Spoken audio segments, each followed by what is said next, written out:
Italian unions warn, if contact with Gaza aid flotilla is lost, we will shut down all of Europe. In a bold and unprecedented move, Italian trade unions have issued a dramatic warning that is shaking the political corridors of Europe and beyond. The message is clear, uncompromising, and laced with both humanitarian urgency and political defiance. If contact with the Gaza aid flotilla is cut off, we will shut down all of Europe.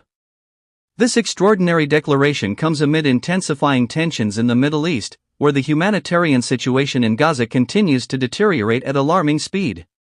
Over the past several weeks, aid organizations, activists, and volunteer groups from around the world have been working tirelessly to send much-needed food, medicine, and supplies to the besieged enclave.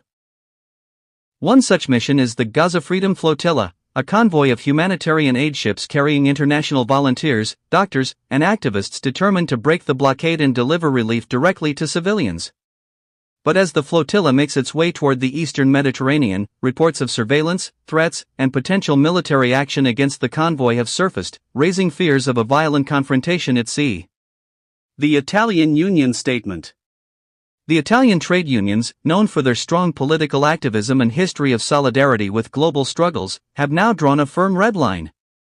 In a press statement released late last night, they warned European governments and international authorities that any disruption, sabotage, or hostile act against the Gaza flotilla would trigger a continent-wide shutdown of ports, railways, airports, and major trade hubs across Europe.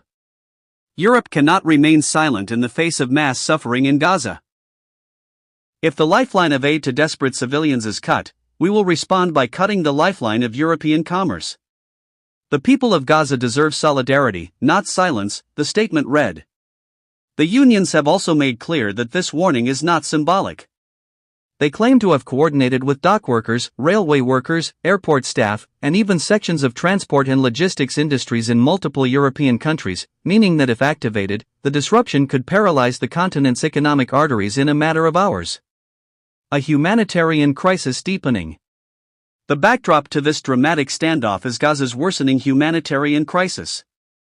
According to recent reports from aid agencies, Gaza's medical system is on the verge of total collapse, with hospitals overwhelmed, supplies running out, and power shortages pushing doctors to perform surgeries without electricity. Food insecurity is at record levels, with many families surviving on one meal a day or less. Water scarcity and the destruction of essential infrastructure have further amplified the crisis. The UN has already warned that without immediate relief and access to aid, Gaza faces a humanitarian catastrophe of historic proportions. For many observers, the Gaza Freedom Flotilla represents not just a symbolic gesture of resistance, but also a literal lifeline for thousands of families trapped under blockade conditions. Political repercussions across Europe. The Italian union's move is already sparking debates in European capitals. Some governments, particularly those more closely aligned with Israel, are calling the union's threat irresponsible and destabilizing.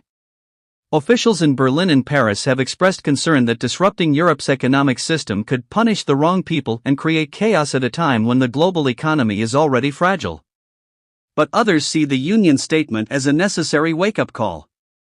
In Spain, Ireland, and parts of Scandinavia, politicians and civil society groups have praised the unions for taking a stand where governments have failed. Europe cannot pretend neutrality when children are starving and bombs are falling, said one Spanish MP. Historical echoes. This is not the first time that European unions have used their collective power to intervene in international conflicts. During the apartheid era in South Africa, dock workers in several European countries famously refused to handle cargo from South Africa, contributing to international pressure that eventually dismantled the racist regime. Similarly, pro-Palestinian dockworker strikes and port blockades have occasionally erupted in the past decade, but never on a scale or with the level of coordination now being threatened by the Italian unions.